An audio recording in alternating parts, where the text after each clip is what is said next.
While we're waiting, I'm Michael Flaum. I still see the numbers increasing on my participant list, so I hope people will be okay if I take another minute while that happens and just wait and sit. And maybe we can just kind of sit together and take a breath.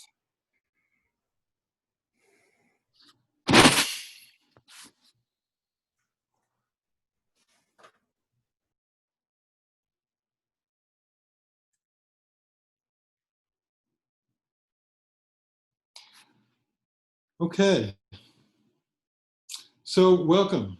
It's my honor to welcome you to this AACP Emergency Town Hall, the leadership role of community psychiatry in combating structural racism.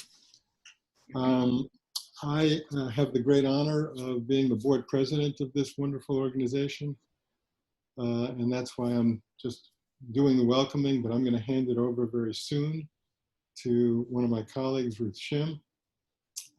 Before doing that, I just wanted to say a few things. One is how grateful I am to be a member of this community.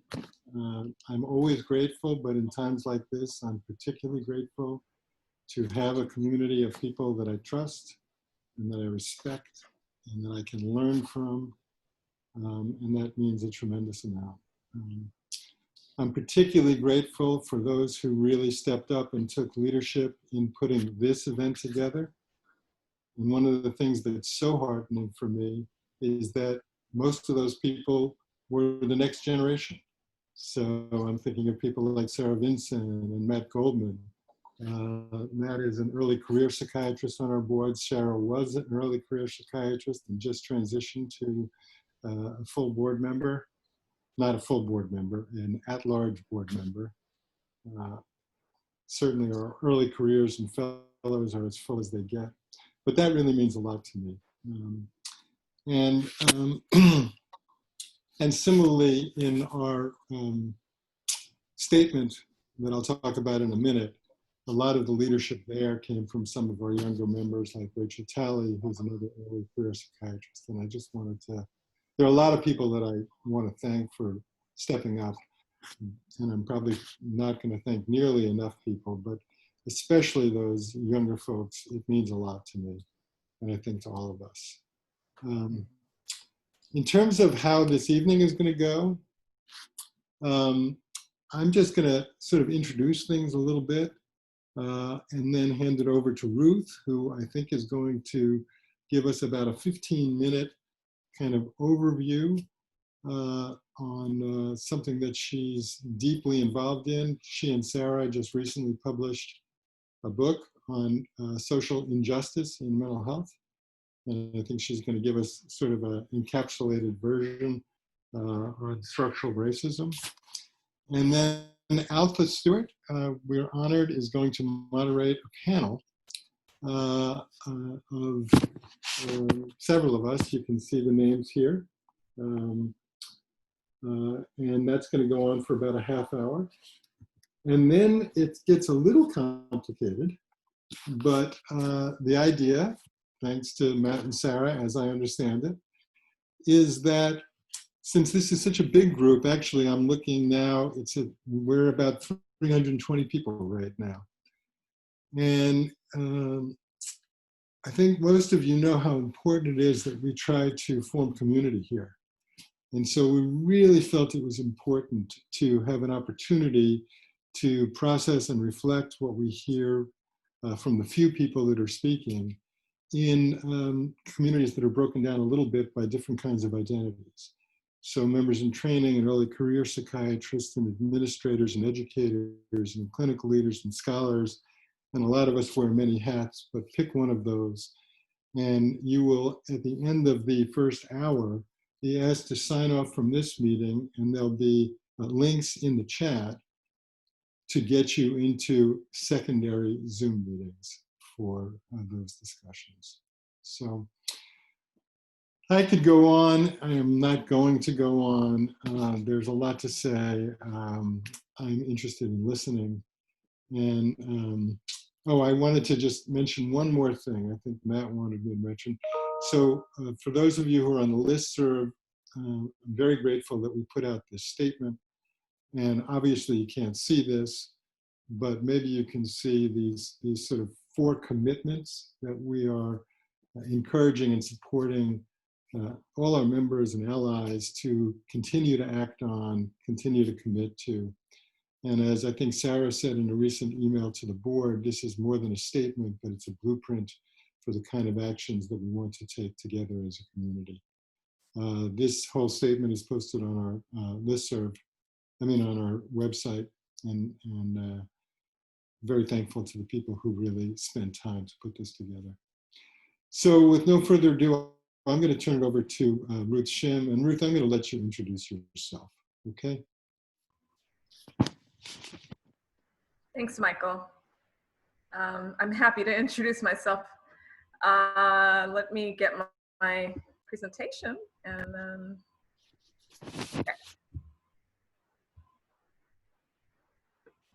So I'm just so pleased to be here and to see all of you here in this virtual space, that we can take a little bit of time to reflect on some of the recent events that have happened in our society. And as Michael said, I do need to introduce myself. I am Ruth Shim. I'm the Luke and Grace Kim Professor in Cultural Psychiatry at the University of California at Davis, and an Associate Professor in Cultural Psychiatry as well. Along with Sarah Vinson, we have been working for quite some time on work around bringing more exposure to the concepts of social justice and social injustice into mental health.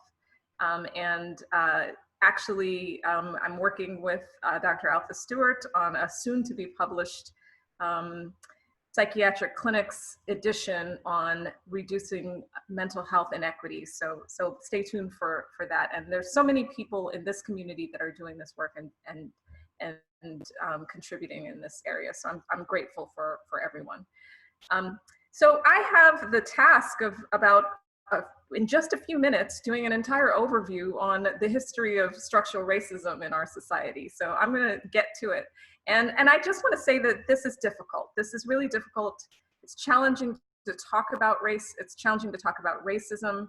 It's challenging to look at ourselves and do the work of self-reflection that it requires to really think about how we move forward. And so whenever I am faced with a difficult challenge, I often turn to inspiration from writers and great thinkers. So I'd like to start off with words from the lawyer, activist, priest, and poet Pauli Murray, who said, "Friends and countrymen, I speak for my race and my people, the human race and just people." And so I hope to channel some of her thoughts today as we talk about this, and I am speaking for the human race and for just people. I also like to channel the words of James Baldwin, because again, these are difficult topics. And there is a lot of guilt, there is a lot of anger, there is a lot of frustration when talking about racism. And James Baldwin said, "I'm not interested in anybody's guilt. Guilt is a luxury we can no longer afford. I know you didn't do it, and I didn't do it either, but I am responsible for it because I am a man and a citizen of this country, and you are responsible for it for the very same reason." So with that, let's try to tackle this issue. So this is a really complex conceptualization of the social determinants of mental health as created by myself and my colleague, Michael Compton. And I don't want to spend too much time trying to unpack this entire figure, but the boxes in the center are the social determinants of mental health. And they lead to poor mental health outcomes, and most importantly, they lead to differences in outcomes that we see around mental health among populations. But what's most important about this figure is what is driving these social determinants of mental health.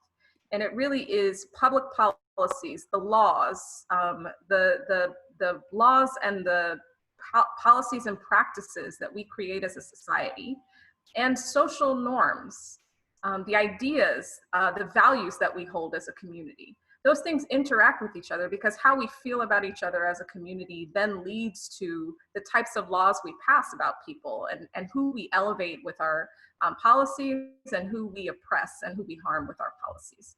So all of those things come together, and then they create unfair and unjust distribution of opportunity, which is what leads then to the social determinants of mental health. And today we're going to focus on just one social determinant of mental health, which is discrimination and racism.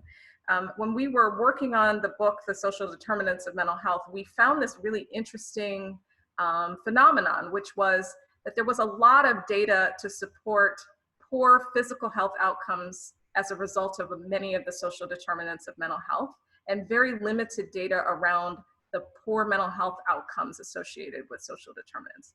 But for one particular social determinant, the mental health outcomes far exceeded the physical health outcomes, and that was discrimination and racism. So there is a lot of clear data, really convincing clear data about how racism leads to poor mental health and poor outcomes, and we'll kind of hit a couple of those highlights. So there's a lot of different types of discrimination. There's interpersonal or individual discrimination, and that's the one that I think we're most familiar with. It's the things that we think about, the individual interactions that we have with each other. It's when we think about police brutality committed against African Americans, it's the individual cop who murders or harms an individual person. And those are the cases that we often hear about. Those are the things that we know most clearly and commonly in our mind. But in fact, there are many other types of discrimination that really are the driving forces behind what's happening. Institutional discrimination, for example, or organizational discrimination is what's happening in our systems, like in our health systems, in our medical schools, in our educational system on a whole, in our carceral system, and in our many different systems, and in the small institutions that we work in. And then structural or systemic racism is kind of the overarching racism and discrimination that we see across the board. So we'll talk a lot more about that. But I also need to point out that discrimination is also legal or illegal. So legal in the form of Jim Crow laws, which discriminated against as a policy, or illegal as in the form of there are many discrimination laws on the books that say you can't not hire someone on the basis of their gender or on the basis of their race. So there are legal and illegal types of discrimination. And there's also overt or covert discrimination. So discrimination that you kind of experience very obviously and you know exactly what it is, or the covert kind, which we often think about as microaggressions, where you're left kind of scratching your head. Did that actually happen or not? So let's talk a little bit about structural racism as defined by Eduardo Bonilla Silva. He said that structural racism is a system in which public policies, institutional practices, cultural representations, and other norms work in various, often reinforcing ways to perpetuate racial inequity. And he also said that this is a system that identifies dimensions of our history and culture that have allowed privileges associated with whiteness and disadvantages associated with color to endure and adapt over time. And there's more to this definition, so I just want to continue on. Structural racism is not something that a few people or institutions choose to practice. Instead, it has been a feature of the social, economic, and political systems in which we all exist. And finally, I think most importantly, the part of this definition that we need to focus on is that structural mechanisms do not require the actions or intentions or others. So we can all be well-meaning, non-racist people. We can be anti-racist people. And structural racism will still persist. And just to clarify that point, if I were to wave a magic wand and eliminate all of the interpersonal discrimination that exists in society, we would still have persistent racial and ethnic inequities due to the persistence of structural racism. So let's talk a little bit about how race and health connect to each other. So we all know and we all understand that this idea that race is a social construct, that it was a created concept in order to exploit groups of people. And so as a result, because it is a social construct, it is not clearly categorized. And I think it's really obvious. You can see a really great TED talk by Dorothy Roberts where she talks about how people just kind of generally pick a social identity in selecting their race that doesn't really conform to any kind of clear pattern. And yet, we use race to confirm assumptions and prejudices about our patients. And also, race is a rough proxy for culture, genetics, and socioeconomic status. The thing that's interesting about that is we're talking about clinical care, we're talking about medicine and psychiatry. So the idea that we're using a rough proxy for culture, genetics, and socioeconomic status, and quite honestly, an inaccurate and a poor proxy for culture, genetics, and socioeconomic status seems very odd to me. It actually seems very lazy and imprecise, which is kind of the opposite of what you think about when you think about medicine and when you think about trying to practice psychiatry in an effective way. And so this quote by Dr. Greer, which focuses on kind of the crux of the issue, I just want to read it and kind of unpack it. She says, African Americans have higher incarceration rates, higher unemployment rates, lower incomes, lower home and business ownership, less education, less healthcare, more disease, and lower life expectancy than whites. If you believe Blacks are naturally dumb, sick, criminal, you have your answer for these discrepancies. If, however, you resist using stereotypes to make sense of your world, institutional racism provides a very practical and very traceable explanation for the inferior societal position of African Americans. I just want to highlight this idea because in psychiatry and in medicine, I think many times we have, as a field, defaulted to the idea that maybe Blacks are naturally dumb, sick, and criminal, and maybe that's why we see these differences in outcomes. And so I would just challenge all of us to think about how can we resist using stereotypes to make sense of our world? How can we better understand why these structural factors are leading to the inferior societal position that we see in African Americans? So I said that there's a lot of data on this issue. There is a lot of data. We know that interpersonal discrimination leads to poor mental health outcomes. We know convincingly that if you are discriminated against, or if you're perceived that you're discriminated against, you have higher rates of major depressive disorder, higher rates of generalized anxiety disorder, higher rates of PTSD, alcohol use disorder, higher psychological distress, and higher poor mental health status reports. And the data is kind of so convincing that I don't want to spend too much time on it. I just would like to direct you to this extremely well done article by Ian Paradis et al. It is a meta-analysis and systematic review of racism and poor mental health. And it's very clear and convincing that poor mental health is associated with racism and discrimination. And that relates to kind of the issues we're experiencing right now. So if we look at society, if we look at this study done by Jacob Bohr and colleagues, we can see that with police killings, with the killing of African Americans, 2 weeks after an event that takes place, you can see up to 14 additional poor mental health days among Black American respondents. And those effects were not seen among white respondents, and it was not seen when police killed armed Black Americans or unarmed white Americans. It was very specific for unarmed Black Americans. So when unarmed Black Americans are killed, African Americans have worse mental health in the days following that event. And it is a differentially felt feeling of poor mental health. So some people are experiencing extreme pain and poor mental health days, and other people are kind of just kind of experiencing regular days. So there's many examples of how structural racism impacts health, and I'm not going to go into all of them, but I will just say that the Social Security Act of 1935, this was a sweeping policy that allowed older adults to be able to build wealth.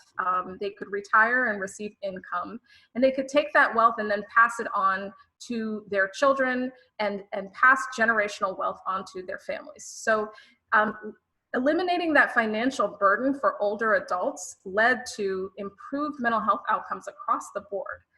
The problem with that is that when the Social Security Act was passed in 1935, in order to get Southern senators on board, in order for the bill to pass, they required that they exclude agricultural and domestic workers from the consideration of this bill. So they were not included in being able to receive Social Security benefits.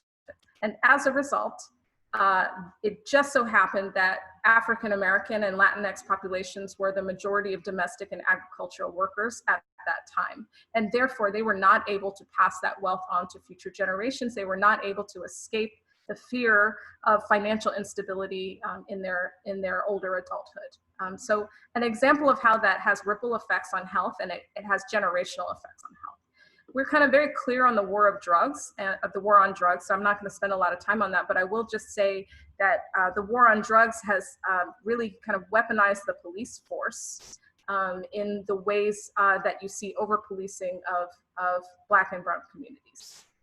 Residential segregation is also kind of well understood, and redlining and how setting separate communities apart, but not only that, but how people access services in those communities, whether people in redlined communities have access to food, to healthy food, whether they have access to healthcare in those communities. And we know very clearly that that's not the case.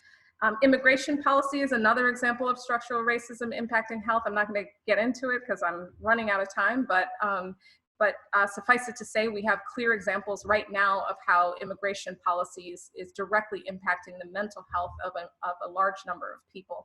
And finally, healthcare access. This is a major way that structural racism rears its head in health.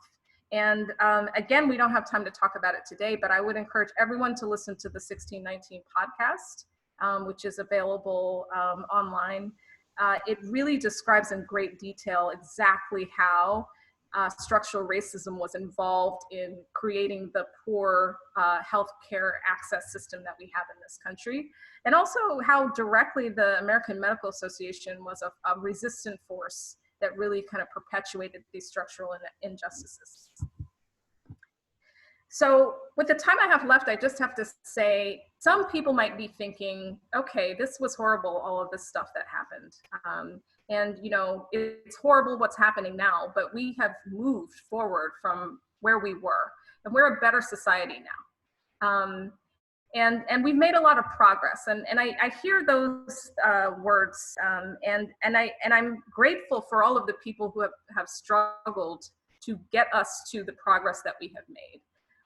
However, this ad for Haldol came out in the 60s, and as Jonathan Metzl describes in The Protest Psychosis, really the concept of schizophrenia changed dramatically during the civil rights movement from a disease that kind of normally affected docile white women to a disease that specifically impacted aggressive Black men, specifically, who were on the front lines of the civil rights movement and fighting for their freedoms.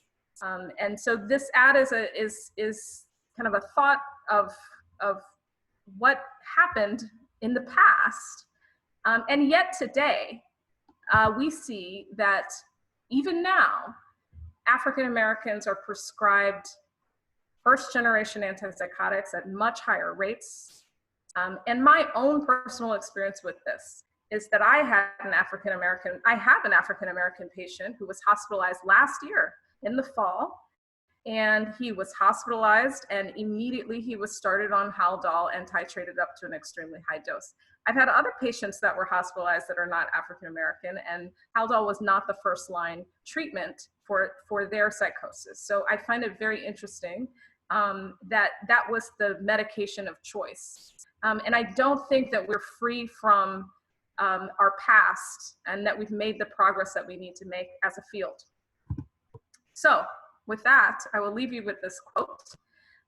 This is Mary McLeod Bethune, who said, "If we accept and acquiesce in the face of discrimination, we accept the responsibility ourselves. We should therefore protest openly everything that smacks of discrimination or slander."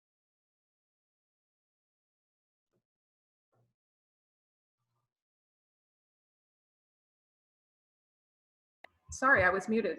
It is actually my pleasure now to introduce Dr. Altha Stewart, and I can think of no greater honor than to introduce Dr. Stewart. She is a past president of the American Psychiatric Association, and she is the first and only Black president in the organization's 175-year history. Currently, she's the Senior Associate Dean for Community Health and Engagement for the College of Medicine. She's also Chief of Social and Public Psychiatry and Director for the Center of Health and Justice Involved Youth at the University of Tennessee Health Sciences Center. Dr. Stewart. Thank you, Dr. Shim. Thank you for that great welcome. And I must say that it is my honor to have been asked to come tonight and be with you all and moderate this panel. Those who know me, who of the 430 participants it looks like we have, know that I am reluctant always to not say a few things by way of opening and welcome, but we do have some time limits. So I'm gonna go ahead and begin to introduce the panel. As I do that, however, I'm going to add a couple of things to each of them so that you'll get a flavor of what I would have said if I didn't restrict myself. First up will be Dr. Curtis Adams, who is an AACP board member and a community psychiatrist in Baltimore. Curtis is someone that I've known for a while, and I greatly respect and love for all of the work that he does. Dr. Danielle Hairston is president of the APA Black Caucus and the assistant professor of psychiatry and psychiatry residency training program director at Howard University Medical School. Dr. Hairston is one of these young folks who are teaching me to get with it in terms of social media and understanding what's going on. So thank you, Dr. Hairston. Ken Thompson and I go back a long way to my early days in Pennsylvania. Ken is an AACP board member. He's medical director and founder of the Pennsylvania Physicians Leadership Council and a practicing psychiatrist in the Pittsburgh, Pennsylvania area. And we know things about each other that we don't talk about. So hi, Ken. And then finally, Sandy Steingard is probably the one person on this panel that I know the least about, except she is an AACP board member and now is editor-in-chief of the Community Mental Health Journal, AACP's journal, and chief medical officer for Howard Center in Burlington, Vermont. I suspect Sandy and I are going to get close over the next few years because there's going to be so much to write that comes out of this that will be really tight. The panel tonight is structured so that I can pose some questions and you will be able to follow up with them in the various breakout rooms to get more information. And we may have a little time, if they keep to their time, we may have a little time at the end for them to make some final remarks. I'm going to start, Curtis, with you because I think we start at the beginning. So let's get to it. You actually started the ball rolling on this by posting something on the AACP listserv. Why don't you tell us why you used that as the forum and what it was about these events as they were unfolding that led you to want to have that dialogue on the listserv? Sure, Altha, thank you. I saw the events and was waiting for the AACP and membership to say something about it. And I felt like white psychiatrists in general and community psychiatrists in particular should have been outraged by what they saw. I felt like my peers should know about the outsized risk Black men face when they interact with the police. And I was worried that if my peers didn't know because they hadn't heard, why not? Why did they not know? Is it because it was a problem for they didn't know it was a problem for the Black patients, or is it they did not know that nearly all Black families have the talk, which is teaching young Black men and women how to deal with the police, particularly when they get their driver's license, for example, and they're out in the community? Is it because Black patients sensed that talking about this was not safe to do in front of white psychiatrists? And if that was the case, whatever the reason, I thought it was a huge problem. I thought something should have been said about it. I was waiting, and I didn't think that a Black person had to bring it up. And so I waited long enough, and then I just had to say something. And I chose the AACP because part of the reason why I'm involved with the AACP was that I was introduced to it by a guy named Joel Feiner, a dear brother of mine. And in my first conversation with him ever, didn't know him from Adam. I was being interviewed at the UT Southwestern, and he said, you know, Curtis, there are hardly any Black people in this faculty, just so you know. And so he didn't know me, and he reached out and made it clear that if that was a problem for me, we're going to talk about it. And so we can talk about these kinds of things. And so I figured that the AACP was a place where people talk about race openly and can have this conversation. And so when it didn't happen, I was concerned. Okay. Well, there were two things that you mentioned that I'd like you to just briefly follow up on. One, the time that it took to have someone say something and you couldn't wait any longer. And then the other is what sounds like a safe space that you felt this represented so that it was okay. Tell the participants a little bit more about that feeling, those emotions. The not hearing anything was disappointing because I felt that if there were a mass shooting somewhere, never mind the fact that 300 Black men killed by the police every year is a mass shooting, it just happens in increments. It would have been talked about on our forum. If there was something related to, say, climate change and mental health, it would have been talked about on our forum. But how could what happened to George Floyd not be talked about? And even more importantly, perhaps not more importantly, but also, why not with Christian Cooper? Because what happened to George Floyd is what Christian Cooper could have faced. And how do you not know that this is an issue for Black people, the police? And so please talk about it, please. You know, and so I got worried because are you not having these conversations with the patients? Because the fact of the matter is that Black psychiatrists can't treat all patients. And so there are plenty of patients that are Black are going to be seeing white psychiatrists. And you've got to know that this is a thing. It's a huge thing in the Black community. And so, and I knew that the AACP was a safe place to bring it up. That was never an issue for me. I had never a doubt about that. And it was important. And I want my siblings and peers in this organization to be able to help more people. Well, thank you. Thank you for sharing that. I want to move now to you, Danielle, because I think AACP represents one sort of psychiatric organization with a mission and a value. And you are president of the APA's Caucus of Black Psychiatrists, which is a different organization and similar values, but certainly lives them in different ways.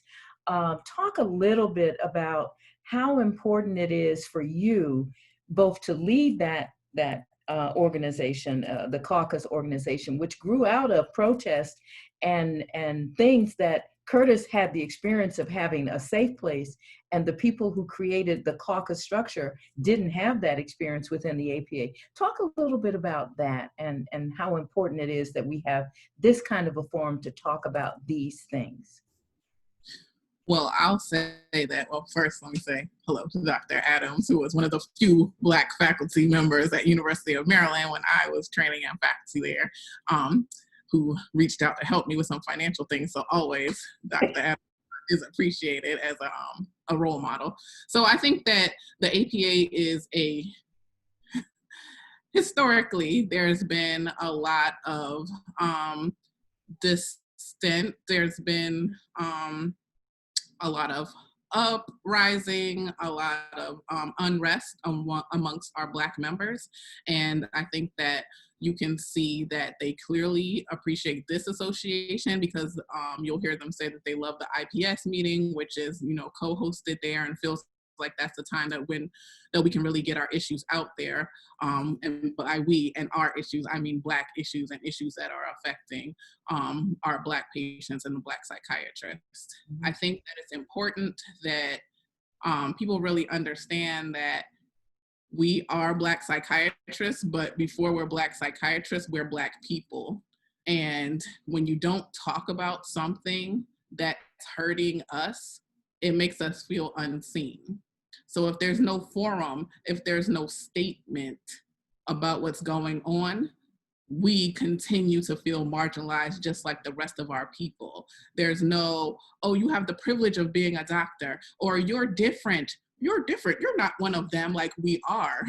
We are Black. We're Black psychiatrists. Black psychiatrists have Black children that they're afraid for them to go outside and have to have a conversation with them about how to talk nicely or how to survive of being pulled over by the police. But I guess now it's further than that. It's how to survive when you're jogging or how to survive when you're sleeping in your own home. So when you're not acknowledging this, it's tough.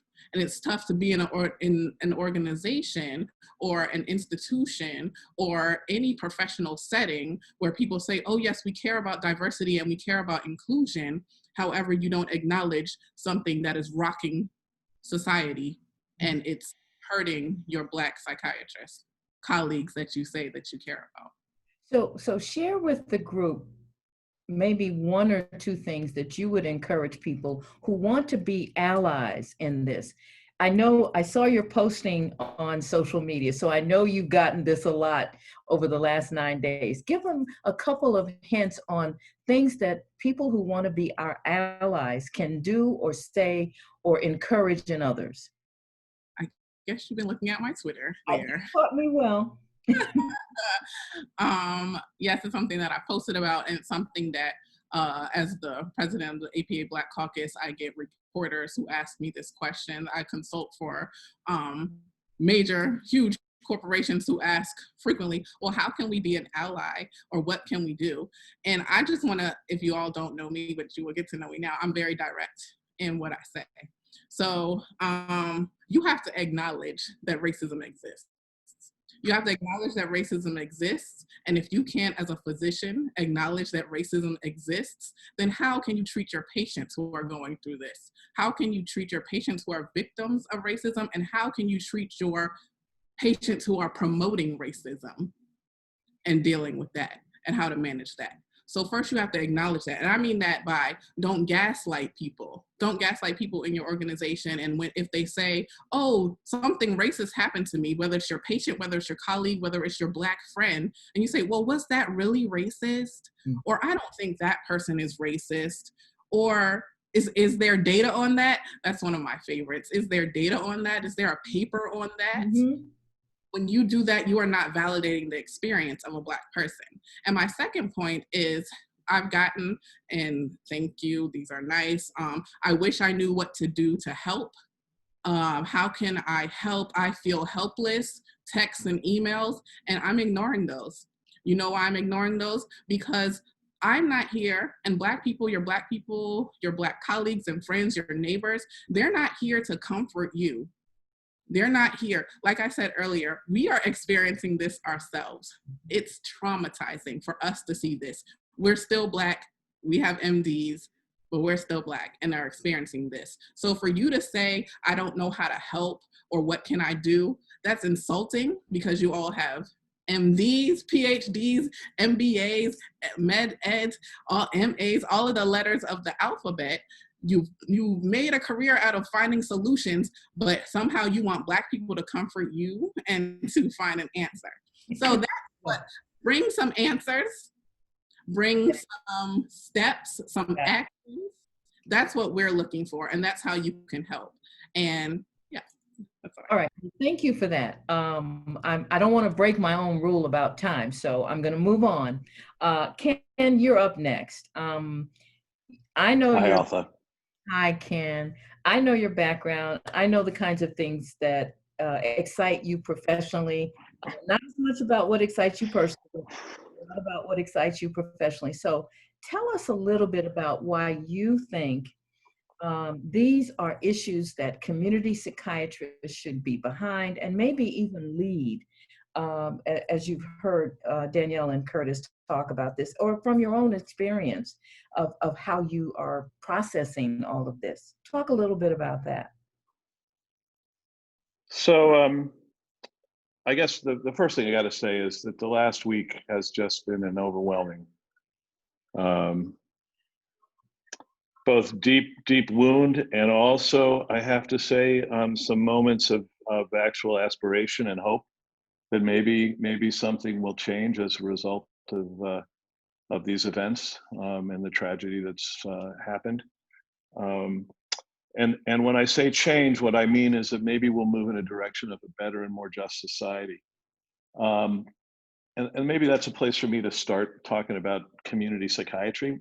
You know, to be honest with you, I don't think you have a good community psychiatry until you have a just, free social democracy, which makes sure that people are not left behind, that takes care of people, and that makes sure that the children, particularly the children, have opportunities to grow and be who they can be. And unfortunately, in the United States right now, that is not the case. That's particularly not the case for people of color, children of color. But it also is true of many white folks. I mean, we talk about white folks as a monolith, but the truth is that there's a 1%, a 10%, and then there's a very bottom in the white population too. And in truth, until we solve the problems of Black America, until we solve the problems of Latino America and Indian America, we can't solve the problems of the whole country because all of us are part of that whole country. So for community psychiatry, we have to have a social justice. We have to have social justice. We have to have a society that functions for people. And I think excellent psychiatry requires that. And all of us need to aspire to that. And a critical element, as I was just saying, is that it's got to be an anti-racist society. It can't be a society that's just for some, right? And just in that sense, used both ways, that it's just for some and that it's actually justice for some. It's got to be justice for everybody. There's a confusion here that I want to address because I think, you know, we talk about community psychiatry and my colleagues, yourselves, Altha, you know, leaders in Black psychiatry. Well, you're actually leaders in American psychiatry. And you are in the process of liberation and liberating a Black psychiatry within American psychiatry. That's a good thing. Whoa, whoa. But white psychiatrists have, I think, stood back and assumed that this task was all yours. You are supposed to make this society be what it's supposed to be. And the truth of the matter is it can't be done just by you. Because the problem of racism, it's a problem for African Americans, for people of color, but it's not a problem of African Americans and people of color. It's a problem of white culture. And it's a culture that white folks live in as we are currently set up. And it's our duty to address it every time we have an opportunity to strike that root. There's an ad, I just saw it on TV, the Lincoln Project, which is the Republicans, they have just issued an ad. And the basis of this ad is that it is not okay for the United States, for Americans, to tolerate the image of the Confederacy, of white supremacy, as a core element of our identity. It has to be extruded. We have to recognize that it is in fact a white supremacist state. That is not a part of our dreams for the future. And the white folks have got to be in this battle as much as the African American psychiatrists, my brothers and sisters. We've got to be there. We've got to be working with you. And we have to do our special work because it's a problem that's coming out of us. We can't leave that to you to try to make happen. And I think that that's the fundamental issue for psychiatrists and community psychiatrists, both white, Black, Latino, Native American, Asian, that this is a task that all of us have got to take on. And we've all got to be leaders, and we've got to do it as partners and allies. Well, usually I don't have an outburst like that, but when you start talking about Black psychiatry and liberation psychiatry, you speak to my heart. So we will talk later. But thank you for those profound observations. Okay, Sandy, you're up next. And I'm leaving it to you to help tie all this together, because I suspect that one of the things that we all want to see come out of this is that scholarly work that diffuses the where's the data question that Danielle hates, that supports the people need to acknowledge, understand, and be trained that Curtis and Ken have talked about, the work that Ruth and all of her scholarly writing colleagues have undertaken. And you're in a key position to help us understand how all of this is going to fit in that scholarly way, so that we got all of those those questions answered, and no one can challenge Ken's notion that we're aiming for a liberation psychiatry. It's a tall order. So let me say, I've been the journal editor for a little less than 6 months, and I was thinking about these comments. It's a steep learning curve, and I'm really at the beginning.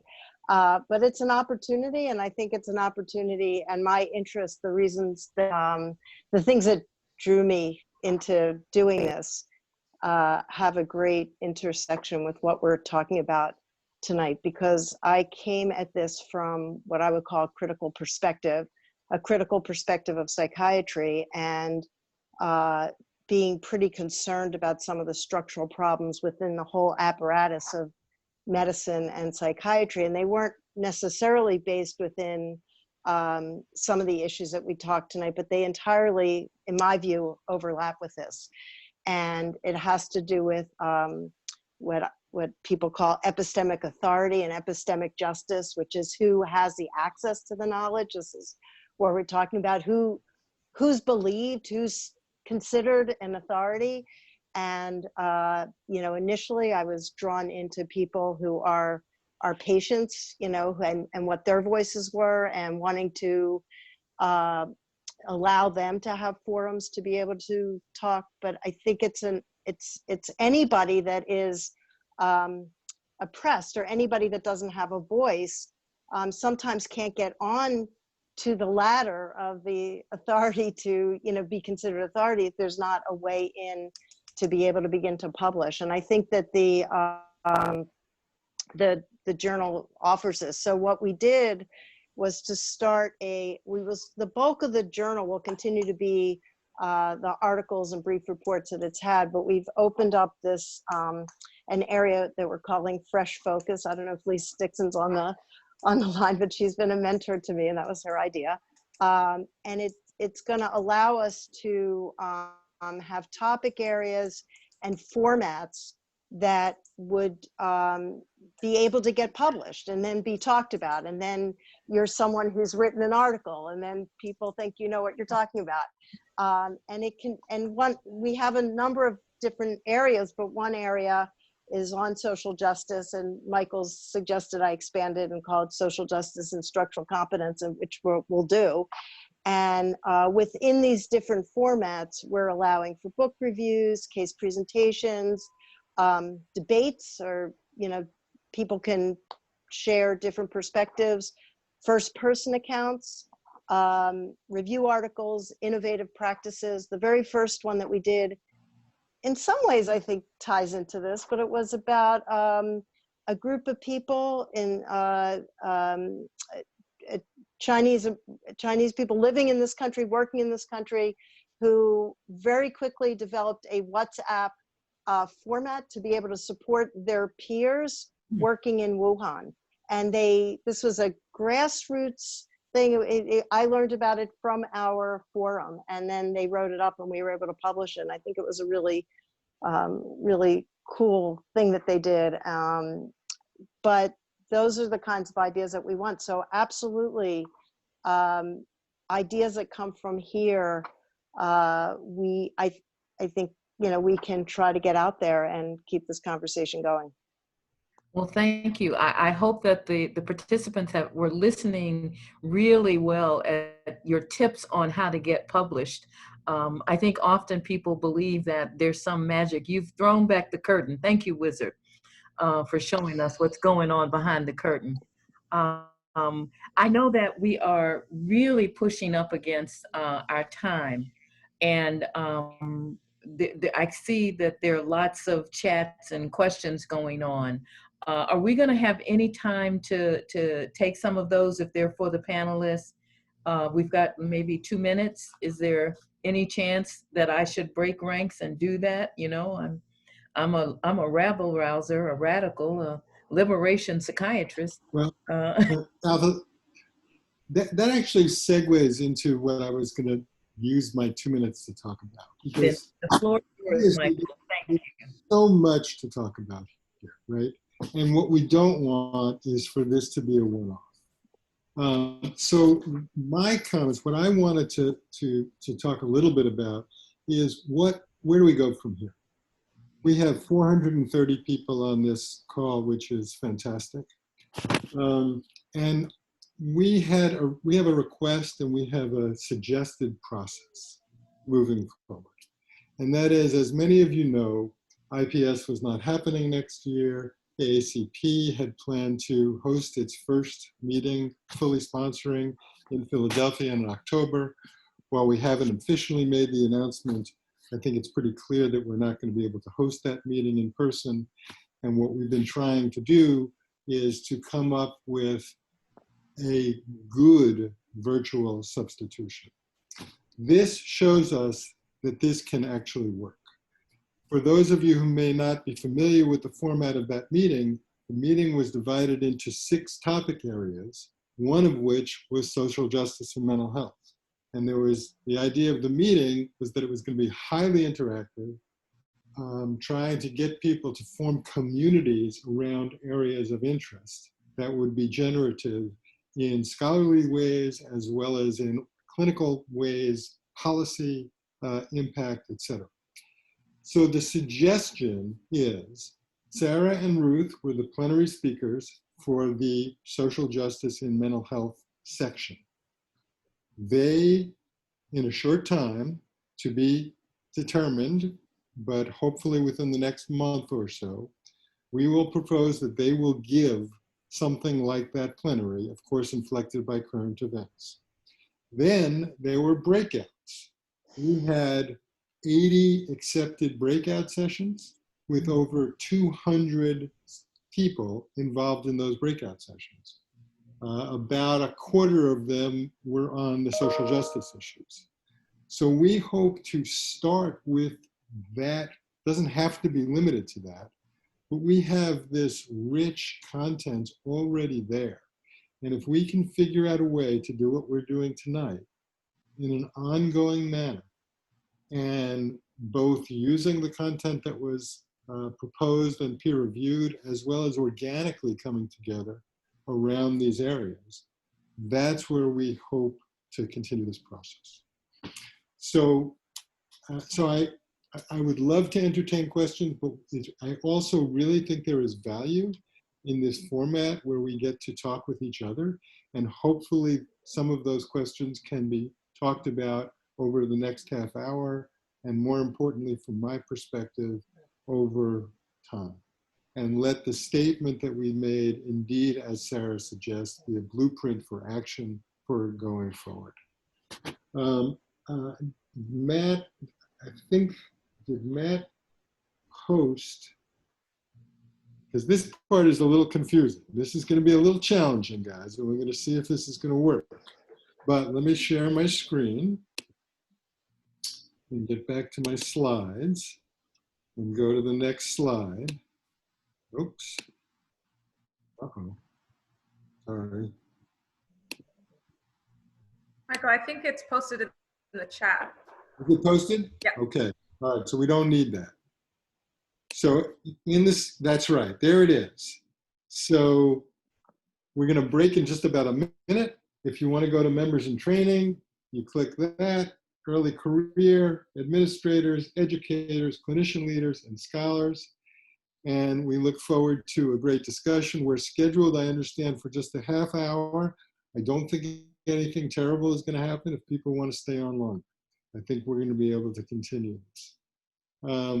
I feel nothing but gratitude toward everybody here and everybody who chose to join today. And I look forward to continuing the discussion. And I will see about a sixth of you in the chat room in a minute. Okay? I think, Ruth, you were going to make some comments before we... Ruth, do you have comments that you want to make? No, I did not. I did not have any comments, actually, surprisingly. Okay. Well, I will say thank you for allowing me to participate tonight. I really enjoyed this, and I think you shared some valuable information, panelists, so thank you. Thank you. We'll see you in the breakouts.